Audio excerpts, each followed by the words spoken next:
In today's world, where information is pouring out in rivers, one can hear more and more often about such a phenomenon as awakening of consciousness.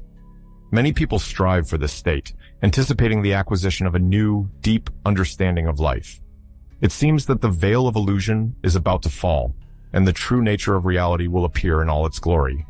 However, in the flow of esoteric knowledge and motivational speeches, rarely does anyone mention the dark side of this process. The path of self-discovery, contrary to popular belief, is not an entertaining stroll through a sun-drenched park. Rather, it is a difficult and often painful journey through the dark labyrinths of one's own soul. When one decides to awaken, one must be prepared not only for lucid revelations, but also for encountering aspects of oneself that one has carefully hidden or stubbornly ignored. Opening oneself to full consciousness can be compared to opening a portal to the unknown. Beyond this threshold awaits not only dazzling light, but also thick shadows. Behind every illumination, as if behind a curtain, there is a hidden layer of personality. Behind every revelation is a side of the personality that we usually avoid looking at, preferring to remain in blissful ignorance. The following narrative will attempt to explore this forgotten and certainly uncomfortable side of awakening. It will be examined why it is so important to embrace it without turning away in fear or disgust. Understanding the dark side of the journey to the self is not a flight from the truth, but a courageous acceptance of the human experience in its entirety, with all its contradictions and imperfections. It is the key to wholeness and harmony, to a true awakening that does not deny, but includes all aspects of our being. There is an opinion, almost bordering on myth, that achieving enlightenment is some kind of magical transformation that can instantly resolve all of life's troubles. We are painted a picture of a full and serene life, where suffering recedes and inner peace becomes unshakable. Many people see enlightenment as a kind of refuge from worldly worries and long-awaited relief. However, this is the first and most insidious trap on the path to awakening. Such expectations lead us to believe that it is enough to reach a certain level of consciousness or enlightenment that all problems will miraculously disappear. This attractive illusion turns the spiritual quest into a consumerist race for instant peace. In reality, awakening is not an escape from pain, but rather the ability to perceive it from a different angle. It is not getting rid of problems, but learning to coexist with them, accepting them as an integral part of life without trying to run away or ignore them. This is where many people are first disappointed when they realize that enlightenment does not get rid of human nature with its weaknesses, doubts, and anxieties. Not at all. It only sharpens their awareness. True spirituality does not tolerate simplification. It requires active struggle, not escape from reality. And this struggle with ourselves can be painful because it forces us to face the truth, to recognize what we have long overlooked, hidden, or held back. As we embark on the path of spiritual awakening, one of the first obstacles we encounter is the ego, a complex system of self-identification that we have painstakingly created throughout our lives. The ego is an extremely intricate construct that resists any attempt to challenge it, much less destroy it. When a person seeks spiritual awakening, hoping that it will elevate him in his own eyes or emphasize his importance, he is inevitably bitterly disappointed. Awakening does not support the ego, but rather exposes its weakness and vulnerability. The ego clings frantically to ideas such as, I am special, I am growing spiritually, I am above worldly illusions, and the spiritual quest becomes another form of vanity. However, true awakening does not confer a sense of superiority, but requires the deepest surrender, complete humility before reality. Awakening itself demonstrates that humanity is not an exclusive category, isolated from the universal universe, but only an insignificant part of the vast ocean of existence. The notion of enlightenment as an achievement that exalts some over others loses its relevance, and the individual appears in a state of profound humility in the face of the incomprehensibility of the universe. An inevitable sense of bitterness and disappointment accompanies true awakening as an integral part of it, and this disappointment can be very painful. It is as if the mind, which has long held on to certain dogmas, unshakable truths, and ready-made solutions, begins to gradually abandon these pillars. Disillusionment appears as a process of liberation, getting rid of all those beliefs and ideas that the individual has formed about life and himself. And this cleansing, as a rule, is associated with discomfort, because it deprives the person of the usual stability and confidence. As consciousness expands, there is an illumination of the inner, previously hidden aspects of the personality, the totality of all that has been suppressed, hidden, or denied in the self. Many choose to ignore these shadow sides, maintaining an idealized image of the spiritual self. But sooner or later, the shadow reveals itself, and it becomes impossible to move forward without facing it head-on.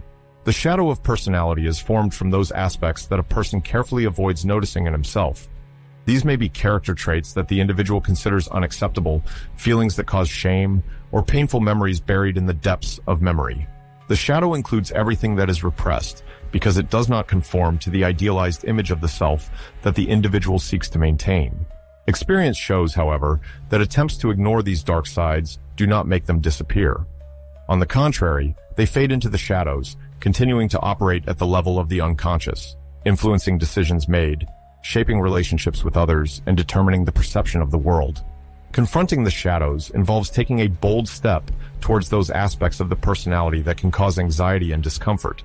But it is in these dark corners that powerful resources and vitality are hidden. Unconscious suppression of undesirable traits requires constant energy expenditure, which can eventually lead to negative consequences. Many consider working with the shadow as an additional element of spiritual development, but in fact, the collision with their own dark side and is the very path of self-discovery and personal growth. By diving into the shadow, a person discovers traits that often contradict his or her usual self-image. Envy, jealousy, resentment, arrogance, and insecurity lurk in the depths of the human soul.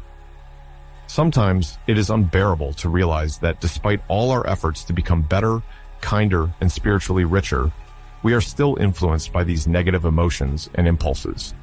There comes a moment of truth when we come face to face with a part of ourselves that we thought was long gone, a dark side that we have been unwilling to acknowledge. The shadow of our personality often manifests itself most clearly in our relationships with others.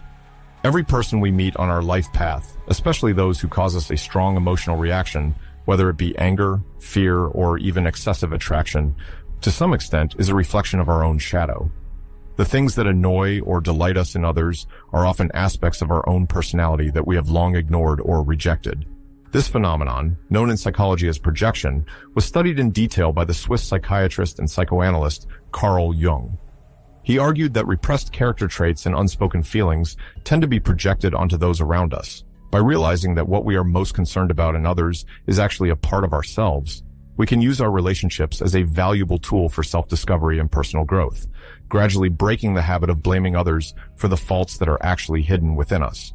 Integrating the shadow aspects of personality is not blindly endorsing destructive tendencies, but rather accepting that these character traits and experiences are an integral part of who we are. Resistance to shadow manifestations only fuels their power, allowing them to stealthily control our actions, while recognizing and accepting these sides of ourselves deprives them of their former influence on our consciousness. C.G. Jung asserted that the process of individuation, that is, the quest for self-knowledge and harmonization of the personality, is the path to wholeness and true transformation. Coming face to face with the shadow aspects frees us from their oppression, because what we realize loses its power over us. Feelings such as anger or fear, when properly understood, become valuable tools for self-reflection. For example, anger can show us a violation of personal boundaries, while fear can awaken courage. This process fosters empathy for others as we begin to see their shadow sides without judgment, realizing that each person harbors unspoken feelings. On the thorny path of self-discovery, the ego often acts as a major obstacle. In a sense, the ego is a mask designed to protect our identity and maintain our sense of self-worth.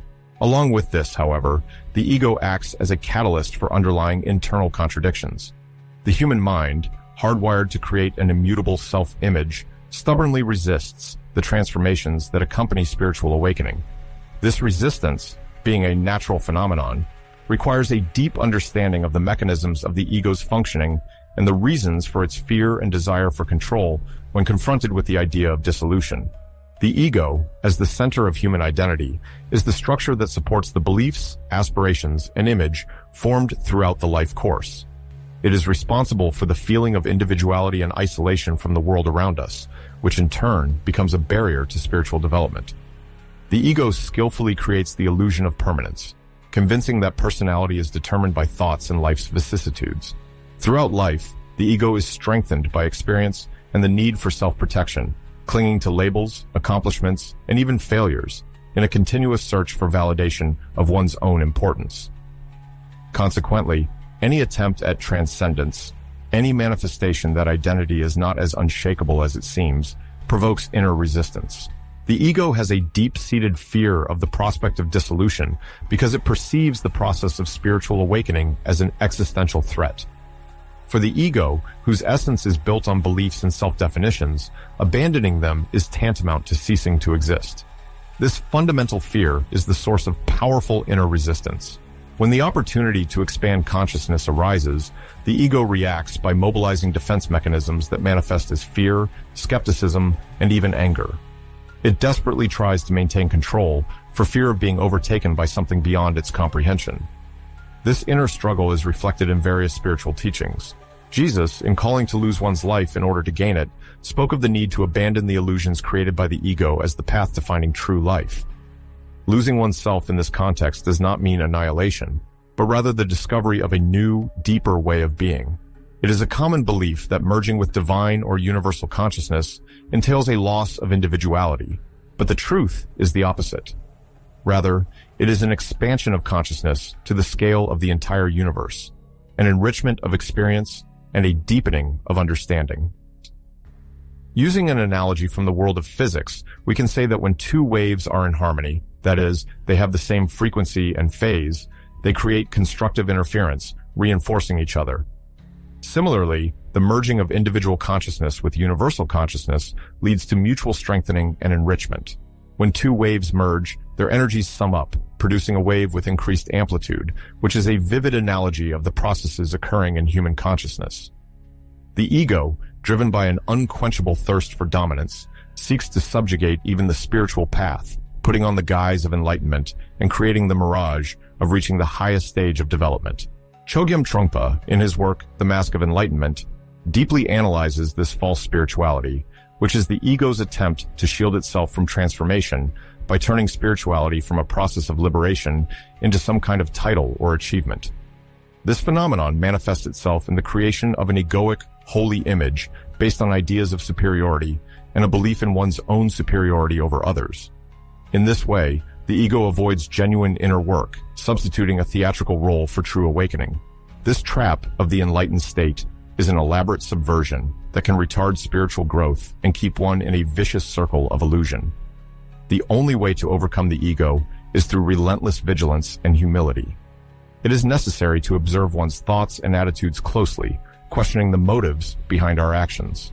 The exercise of self-awareness serves as a powerful tool to prevent the ego from seizing control of our life path. As St. Augustine argued in his famous Confessions, deep self-knowledge leads to humility because awareness of one's own shortcomings reduces the desire for self-glorification. This practice, advocated in various spiritual traditions, is to observe our thoughts and feelings dispassionately, not allowing them to take over us. Through such observation comes the realization that the ego is not our true self. This process of separating ourselves from the ego is critical because it lessens its influence and opens the way to a purer and more authentic perception of reality. Through vigilant and quiet presence, we can live life in its fullness, free from the shackles imposed by the ego. The spiritual path is rarely a straight road strewn with light and tranquility. It is often a journey through a deep and dark abyss known as the dark night of the soul. This concept, introduced by St. John of the Cross, describes a period of profound spiritual and emotional crisis when all seems lost and the meaning of existence becomes unclear. This chapter proposes to delve into an exploration of a complex but transformative phenomenon, the dark night of the soul. This period, contrary to popular belief, is not an exclusively negative experience, but an integral step on the path of spiritual development of the individual. At this stage, a person may experience a sense of existential vulnerability, loss of life's guidelines, and disconnection from the spiritual dimension. The path that seemed clear and definite before suddenly disappears, plunging the person into deep self-reflection and forcing him or her to question his or her own life principles and beliefs. Thomas More, in his work The Care of the Soul, emphasizes that the dark night of the soul is a kind of invitation to abandon illusory ideas about oneself and the world, thus preparing the ground for a new, deeper understanding of the sacred. The crisis that is the hallmark of this period is often accompanied by a sense of isolation and alienation. However, as Paulo Coelho notes in his famous The Alchemist, this darkness is often a necessary condition for the unfolding of the inner light. Pain and confusion act as catalysts for the individual to face unrecognized truths and free himself from limiting beliefs that constrain his development. This experience can be compared to the amazing metamorphosis that occurs in nature. Just as the humble caterpillar undergoes a complete transformation to become a graceful butterfly, so too is the human being capable of a profound inner transformation through a period of mental torment and doubt.